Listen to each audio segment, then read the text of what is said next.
Magandang tanghali sa iyo. Mariing kayong dinaan ng Quezon City Police District ang pagpatay sa isang 63 anyos na lalaki, isang empleyado ng House of Representative na binaril bandang alas 2:55 ng hapon sa pagdiriwang ng kaarawan ng kanyang anak sa Barangay Commonwealth, Quezon City.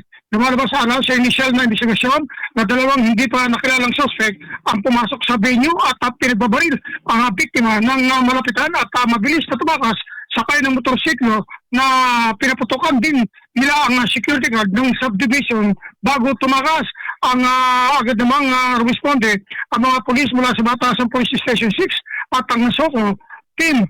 Dumating din sa pinangyarihan ang QCPD officer in charge sa dagat na pinagutos ang pagbuo ng Special Investigation Team para tutukan ang pagtukoy at pagdakip sa mga suspect.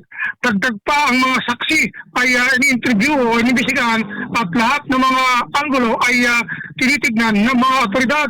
Isinugod ang biktima alang sa FPU and RMF Hospital, ngunit kalaunan ay diniklara ng isang patay na ng attending physician. Nagpaabot ng pakikiramay sa pamilya ng biktima at tiniyak sa publiko na mabibigyan ito ng hustisya. Ang anumang may kaugnayan na impormasyon ay hinihimok ng mga ulat sa pinakamalapit na istasyon ng pulisya o makapag-ugnayan sa PNP Hotline 911 o kaya Quezon City Helpline 122 o kaya 0917 840-3925. Ito si Jimmy Mendoza para sa Media House Express, ang kaunahan ng Internet TV Radio sa Pilipinas. MH, Balita ng Bansa.